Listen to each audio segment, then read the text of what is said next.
Welcome back. Trading Post, a new Pawncast. Thought we might start off with it's going to be all things about pawn. Thought we'd start with that, but with the problems in silver, we're going to follow up on our silver conversation somewhere along that line. Okay. What do you think? I can do that. What's going on, everybody? It's Wesley and Brian. You're Joe Rogan, right? Yeah. This is the beginning of something great here, I can tell. I'm sure. Maiden voyage. That's maiden voyage. No sinking here. We're doing an update today on the silver and gold prices. As most of you, if you watch, the prices are a roller coaster. And so there's been some big developments going on, and Brian and I just felt like it was time to do another video, another update, and kind of explain on what's really going on in the market. Yeah, we'll expand on our last video, but let's back up a second and talk about our new Facebook account. I know you posted on there. The China really did hack our old Facebook. Yeah. And it was just Trading Post, correct? The new one is Trading Post, LC Marion. And it's verified. It's got the blue check mark now. So they can't steal it now, supposedly. Yeah. But we're going to post this on both. So make sure which one you're watching it on. And if you want to follow us, make sure you subscribe on the new Facebook. Absolutely. We're going to cut the Chinese out again. Tariffs. Got to cut the Chinese out. Tariffs. What happened, Facebook's got several levels. And we still had access to all of our content, all the pages. But on the business side, they call it Meta Business Suite. That's where you get paid. That's what the Chinese hacked. Which we'll probably never get paid. I don't know who'd pay to watch us ramble, but you never know. You never know. That's a fact. That's a fact. So where do you want to start? What are you thinking? So let's start with prices are at an all-time high. That's a fact. At the time of this recording, gold is over 5,200. This is the 28th of January. 28th. Yep. Just so you know. And do you remember what it was when we've done it last time? Was it $60 or? Gold had just hit 4,000 and silver was running around like 60, 65. I believe so. The conversation has really escalated since then. Yeah. That escalated quickly. Prices are all-time high. Gold's like 5,200. Silver's around, at this time of recording, 116. Gold is 54 and change, I believe. Yeah, that's right, because it was up at least $100 today alone. Yes. So prices are at all-time highs. And one thing that kind of really got this ball rolling was the Pawn Association did a live panel today, and they brought on several refiners, like actual people in the management teams there. Kind of talking about what was going on. So that's kind of the information we're referencing. Right. Hopefully they'll bring that back because that would be really interesting. Yeah. But it was pretty awesome of them to try to reach out to us, to everybody in the pawn industry.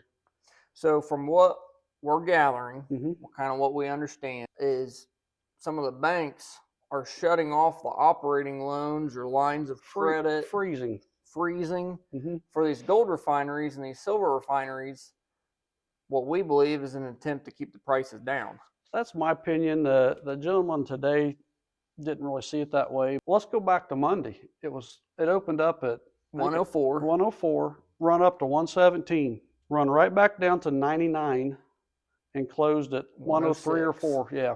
But you find out later it was manipulated by some of the large bullion banks. They dumped 1.2 or 3 with a B ounces of silver in paper contracts on the market to drive the price down.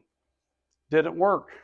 But it did keep it from running clear back up, and that's the game that they're playing, and they're losing control. I'm losing control! Yeah.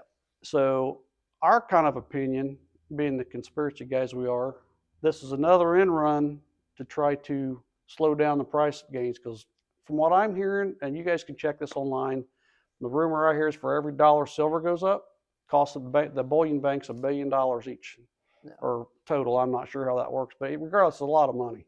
Yeah. So that's what we think. And part of it too, so like you look at the COMEX pricing today, it's 116. But you look at Shanghai's, they're at 131 an ounce today. Yeah, the arbitrage is pretty good spread. Normally it's $2 to $5 probably. Yeah. And it's well beyond that. So in other words, what that means is if you're one of the big players, you can buy a plane load here at 117, fly it to Shanghai where they deal in real metals. They don't deal in paper. So it takes a lot of the criminality out of it, and they can sell it for the difference. And if you're getting, an extra $15 an ounce, that covers your flight pretty much. They're doing it in large quantities, so they could make a lot of money doing that. That's my understanding. So if Brian and I are gone for a week, it's because we're flying to Shanghai. That's right. With all 30 ounces of silver that we have. Yeah, we'll check on our Facebook page while we're over there. That'd be fantastic. Oh, yeah. I just want to talk. One of the things that's going on because the prices have gone up, the refineries are getting backlogged. That's true. And so that is really also part of the equation of prices being down. It's causing a liquidity problem. Cash flow, cash is stopping. And if the refiners don't have the money to keep buying, which kind of, on the other hand too, though, if they can't get to it, how much are you going to pile up? But yeah. I know at least gold is a tier 1 asset, same as cash anywhere in the world, on any of the central banks. So borrowing against it shouldn't be an issue. I guess in my mind, that's why I think there's more going on than they're just too far backed up and the banks want to slow them down a little bit. Yeah. But we've talked to at least 5 different refiners. 2 of them right now, if it's not pure, like if, for example, if it's 90% or sterling 925, junk silver, numismatic, they're not even taking it. 2 of the 5 refineries are not taking it at all. Yes. The refineries that are taking it are way, way back. One, for example, is paying 60% of spot at $5 behind. So in other words, take $5 off spot and they'll pay you 60% of that.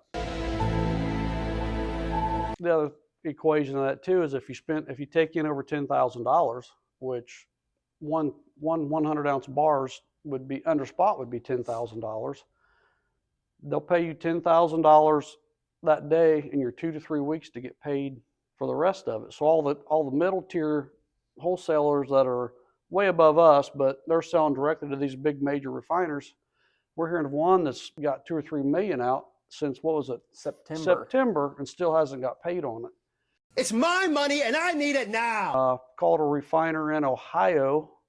This was as of 3 days ago. They would pay you for it all up front, but they're $15 behind spot, period. Will not take the junk silver or the sterling. And we're hearing anywhere from $6 and $7 to $15 behind spot to go to a refiner. So when you call into Trading Post and say, what are you paying? It makes it hard for me to pay within $4 or $5 a spot because I have nowhere to go with it. I can only buy so much and I'm out of cash. But we've called, this is a huge part of our business right now as far as the money, a lot, the dollars. Yes, a whole lot. We've called 5 refineries. We've called at least 3 or 4 different places. The best price that we can even find is $7 behind spot on specific items. And 2 to 3 weeks to get paid beyond that. And it'd be 2 to 3 weeks to get paid. So when people call in and you tell them, well, today we're $15 behind spot, and they get all upset, I mean, there's hardly any place you can go to take it right now because the refineries are all backed up. Yeah, and part of the problem too is for us to set a price when it's fluctuating $5 to $8 a day, it's hard to even put a price on that. Yeah. There's just a lot of factors involved. I know I've had some guys, and we had this conversation back when it was 50, 60, 70 bucks. Had some customers in wanted spot, and they got a little irritable that, I wouldn't pay them spot. Yeah, who knows what the market's going to do? Yes, it's went straight up, but when we're buying, I got to do it based on what's going on today. And I remember back in 2012, I think it was, when it went to 48 bucks. That summer, I'd sold 4,000 ounces. I sold it at, I think, 18 bucks. The next day it goes to 19. And the next 6 weeks or 2 months, it went from 19 to, I think, $48. Yep. And the whole time I'm thinking, holy cow. But they got the derivatives machine running, run the price clear back down to, I think it was 23 bucks or somewhere in there. And the whole time this has been going on, that situation has been in the back of my head. Yeah. I put out 50 grand in silver this week, wake up next week, and they've dropped it $20 an ounce, which they can do. Yeah, it happened in 08, 09. It's happened several times. It's a rigged game. We're not privy to it. This game is rigged. There's a handful of bullion banks. I know pre-COVID, 18, 19, somewhere in there, JP Morgan was fined $950 million by the U.S. government for manipulation.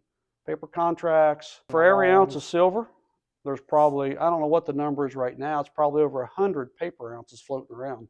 And that's how they drive the price up and down, shorts, longs.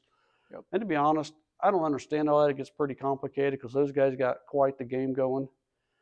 So for the little guys that's in our situation, it makes it hard to get a real solid, hey, what are you paying? Well, depends when you come in, what's going on. It just makes it tough. It also depends on how much we have sitting in the back. That's true. There was, I think, Saturday, we sold 190 ounces. Mm-hmm. Well, that makes you a lot more feeling free to buy more because you just sold a bunch versus you're sitting on several thousands of dollars and then more keep coming in and you start thinking in the back of your mind, okay, is this going to move? I hope it moves. I know when this couple months back or 6 weeks ago, when it got in the middle of its run, we probably bought 400 or 500 ounces in a matter of 3 or 4 days. Yeah. It kind of made me start thinking, oh my, where's this going to end? Looking back at 70, it's like, well, I should have kept buying, but who knew it could have went back to 50. So yep. And Monday proved that they can do swing it $17, $18 an ounce in a day. Up and down, it's massive. Up and down and up and down. Yeah. I wish I had a little crystal ball that tell us what those guys are thinking. I think it was one of the big bullion banks come out yesterday and said, oh, silver's going to drop $20 or $50. Another big bullion bank says, oh no, we're going to 130. Yeah. Who knows? A big part of this too is China is a big exporter. And they've stopped. President Trump can strike a deal if he wanted, and they could drop the price $30 an ounce because all of a sudden China starts exporting again. Well, it still goes back to China's not exporting. India is a massive. I think India imported, what was the numbers? 300 or 400 million ounces last year. There's just too many numbers for my old brain, but there's still a shortage. Yeah. There's been a net shortage for several years, except with the paper contracts, they can keep the price under control, and there was enough floating around that they could still kind of cover each other. Well, now I'm hearing that Samsung's new battery takes, I think, over a pound. I don't remember what the math was on that. And they're going straight to the mines trying to buy it. I think Tesla's doing the same thing. Yep.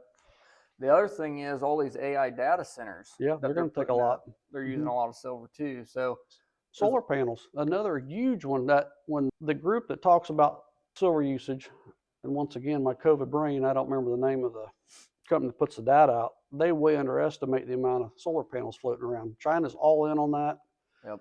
They're really driving that market. And they've got they've got new technology for that too that requires more silver.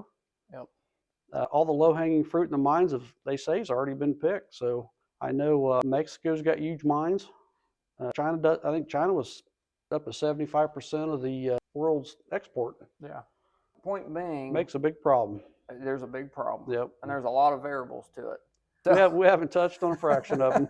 So when you call in, there's a lot of variables that we're taking into effect on what we're paying for silver each day. Well, and even going back to the junk silver and the sterling, if I can't go anywhere with it, and I have a lot of it because for years that's what I collected. I wished I'd have went bullion instead, but it makes it hard for me to pay $20, $25 for a quarter, and I can't take it anywhere and wholesale a lot of it, the big refiners right now. Yeah. There's a couple smaller places that are still buying that are decent size, have been around a long time, but there again, you're going to take a pretty good haircut on it. A haircut?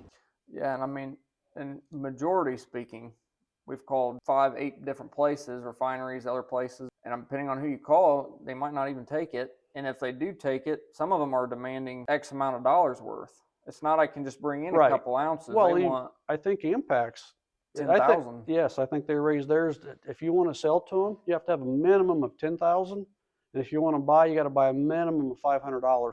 And the 10,000 is pure. They're not doing the 90%. Are they? Yep.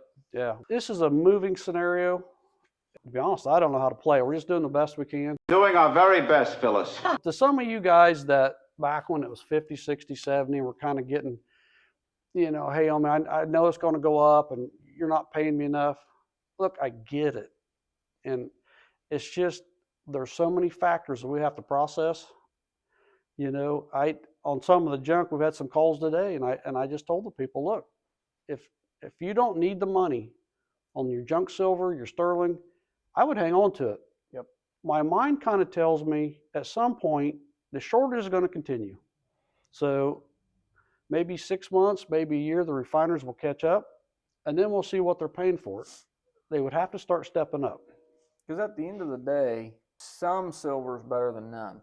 Oh, absolutely. So if all you can get is 90%, that's better than not having anything. Well, and on that portion that the Pawn Association put out, the very first thing that gentleman said was, I would suggest to smaller pawn shops to not even be buying it right now till this thing settles, which I don't think I want to go that route, but I understand his logic. Yeah. You Because know? at the end of the day, you got 13 employees, myself included. Well, you'll work for food, so that's not a problem. Speaking of food, our little guy here, this is our newest helper, our newest associate. He's sporting some of our new chains we got out, some of our silver. My new hat, they said my other one was too big, but it's too dark in here, so I'll sport it another day. What we're kind of thinking, we don't have a name for this critter. We think it's a little bear.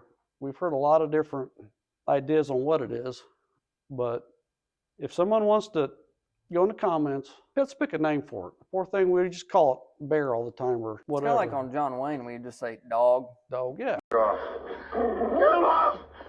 You know, it's The needs a Indians, name. the Indians killed that dog in the end. yes, it did.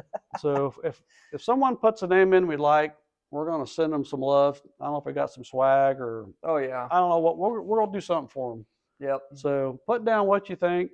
Give him a good name. He needs a good one. Yeah, like Little Bear's not real good. Yeah, a little bit. Yeah. You can call him Sucker because he gives out suckers all day. I don't know. But if you guys are out there and you're watching this and you really like the content, definitely tell us this. Well, if you like our content, well, I don't know what to tell you. See, the main man here's got some confidence issues. He thinks people don't want to listen to us talk. If you want to see an official Trading Post Pawncast, we're going to call it, not podcast, Pawncast. All things pawn, All things pawn. which is a pretty wide open category. Sound off in the comments and give our main man here some confidence that we can do this. Okay. Well, I am getting a little age on me and I'm not too photogenic and I don't like speaking in public and I hate doing this. So what's the problem? But I told the guys I would do it. You're a natural, boss. Yeah, sure I am. I told the guys I grew out of being cute when I was 9, which is good because I was in every wedding that anybody had in 3 counties. And I got pictures to prove it. And maybe someday, plaid pants, big wide watch band. Oh yeah, I was a stud. Did you have a bow tie? I might have had a bow tie, actually. We appreciate everybody coming out. Please do follow the new page, the one that's got our verified check mark. Yes, we will not probably post anything else on the old page. Yeah. The Chinaman's just out. We're not giving them no money. Yeah. But definitely sound off in the comments. Give our friend a name. Tell the boss that we can do this. And if you got some silver and gold and you want to sell it, We are still buying. We are still buying. Yes, we're going to be back spot a little bit. We're still paying more than some of the refiners we're talking. Yep. We've sold enough that I'm not going to try to kill you too bad. Yep. It's a day-to-day situation that I don't think anybody's seen before. Uncharted waters. Yeah, it's pretty amazing. We appreciate you checking us out, and And we're here from Monday through Friday, 9:30 to 6. Saturday to 4.